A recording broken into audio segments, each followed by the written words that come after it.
These are the funniest conversations in Joe Rogan history, so who better to start with than the legend Theo Von, who had Joe Rogan in stitches whilst talking about hats. The worst is if you're jerking off with a hat on, bro. You're going to hell, I think. Fedora. Yeah, that's the worst, bro. That's the most French thing you can do. Jacking off with them straw Kentucky Derby hats. Yeah, what's the worst hat to jack off? The worst hat to jack Probably off. a top hat, because you have to balance yourself while you're jerking off. Yeah. One of them chimney sweep hats. The best would be one of those Chinese hats, bro, because if you squat down low enough to the ground, you can almost hide under it and jerk off, you know? Those things would be dope, bro. The most confusing would be like one of them Daniel Boone raccoon caps. Yeah, but that You would... got that tail in your eye. You push you're blowing the tails in the way. Theo and Joe's deeply introspective discussion was certainly life-changing. However, it had nothing on the story that Joey Diaz told about the time he farted on the bus. And on the way home, we got on the bus, and while we were waiting there, my stomach started hurting. Well, let me just take a chance. Good move. And I blew this fart, Joe Rogan. That was so bad. Right? We were on a bus, and people started running. You know, the school buses? People started running to the windows, right? To swing down the bus windows. But here's what gets better. I farted again. And the teachers were going, oh my God, he's changing flavors. But the worst thing was the cheerleaders were crying. That's how bad it smelled. They were sitting in front of the bus going, Wait a minute, he's changing flavor. One of the teachers yelled out, oh my God, he's changing flavors. That's how bad these farts were. That's your next t-shirt. The Oh my whole- God, he's changing flavors. The whole bus stunk. However, it was Elon Musk who showed that sometimes the funniest moments can come from the most serious questions. We should do a flamethrower. Does anybody tell you no? Does anybody go, Elon, maybe for yourself, but selling a flamethrower, the liabilities, all the people you're selling this device to, what kind of unhinged people are going to be buying a flamethrower in the first place? Do we really want to connect ourselves to all these potential arsonists? Yeah, it's a terrible idea. Terrible. Shouldn't buy one. I said don't buy this flamethrower. Don't buy it. Don't buy it. That's what I said. But still, people bought it. Yeah, There's they're not gonna nothing I listen. can do to stop them. If you I build could it, not they will stop come. them. I said don't buy it. It's a bad idea. How many did you make? 20,000 And they're all gone. in 4 days. On the opposite end of the spectrum, Theo Von was able to show that funny moments can also come from the stupidest conversations. It's like if a plane crashed, I already know I'm planning ahead, dude. I'd eat a Vietnamese guy. Why?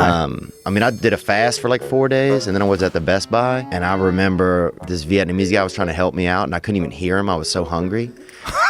And I couldn't. And I remember thinking, if everybody turned the other way for a second, I could eat this young fella. You know, Ben. His name was Ben, actually. Over there in Westwood. But I'd never oh my thought. God, it's so ridiculous. Well, I mean, I think if you gum down a Viet, people aren't going to be that upset at you. Well, the you know? Vietnamese people are going to be super upset. What are you talking about? No, they're Somebody's okay. dad. Yeah, they're more understanding of things, dude. Is this a character you're playing? No. But if you eat a black lady and her family's there, they're going to be pissed. So you think a Vietnamese person will let you slide?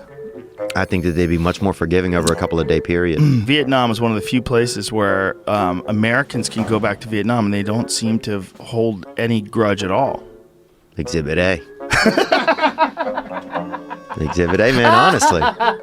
Theo's style of comedy seems to work perfectly in a podcast setting, so much that we could probably dedicate an entire video to his legendary one-liners. It's like when you put a condom on and then the other person's just still looking at their phone. You're like, oh, this is weird. Yeah, man, I never wanted to be a fish, man, my whole life. I didn't. Yeah, I wish there was more ways to sleep. Yeah, a lot of people don't want to think anymore, man. But I wonder if people ever wanted to think, you know? This is probably the smartest conversation I've been involved in maybe months. Well, it's that time of year. It's spring. People are refreshed. It's not spring. It's the middle of the winter. Yeah. It's freezing cold out. It's just January. Whatever. You guys aren't open-minded. That's what I think, bro. If you're wearing a wig, I don't think you're running anymore, though. I think some things you got to let go. However, as was shown in this episode with Andrew Schulz, sometimes it's Joe who comes out with the best one-liners. Yo, so many women are like judging us on our first nuts. Yeah, It's come like, on. what do you? Listen, back in the day, you had to come quick because a leopard might eat you.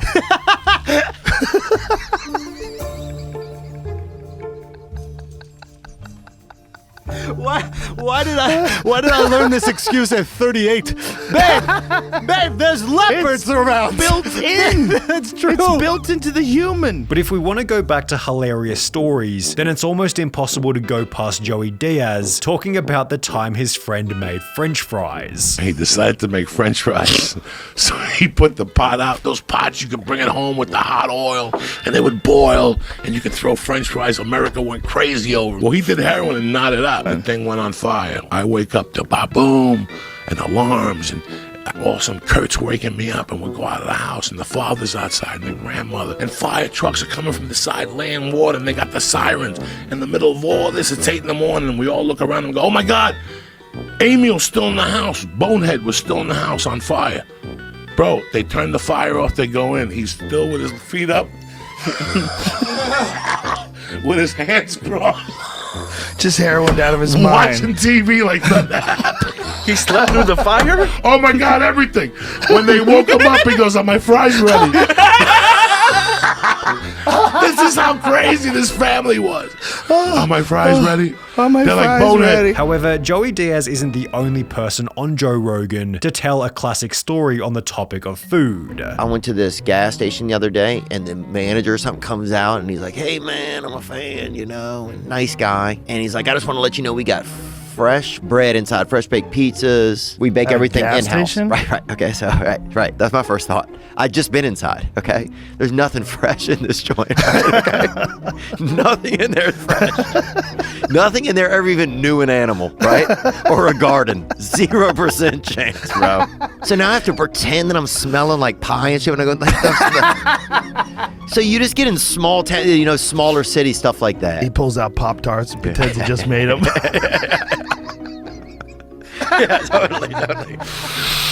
He's just doing all of this. Yeah, he's got right out of the oven. he's got Ratatouille on the speaker system in there. Yeah. Then there was the time that Steve-O talked about his living situation. Even though I rented 4 apartments in the building. Why was, did you rent 4? Because one was a skate park.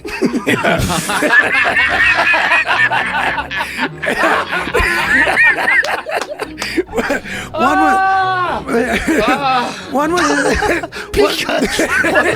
skate park. Yet, as always seems to be the case, Theo Von backed this up with an equally wild story about his apartment. And one time I was making a smoothie, you know, and I thought I heard something outside, right? Which is kind of weird to even think of when you have a blender going, right? So I leave out of my apartment to go in the hallway, lock myself out with the blender going. 2:30 in the morning, coked up out of my brain, right? Now I have to go to my landlord, dude, who lives right down the hall. Oh, no. And tell him like, hey, man. 2:30 in the morning. I got locked out. I'm And the locked blender's out, on, and the son. blender's going. Oh my God, he must have hated you. Oh, the blender shorts out and smoke happens. The fire alarm starts going off in the building right as I'm at his door knocking, right? Oh, my God. So now he's pissed and he's like, what's going on? And I didn't know what to say. I told him that I was throwing a late Christmas party, dude. Into January. How old were you at the time? Huh? Oh, this is 2.5 years ago. So I was 35. I was 35. Bro. So he comes back to my apartment, right? He unlocks the door. There's nobody in there. Although there was nothing that perfected the combination between funny and epic, quite like Tim Dillon's rant about the future of humanity. Nothing will ever be funnier. America will come apart in one of the funniest ways. You'll die laughing. Literally, you'll die, but you will be laughing.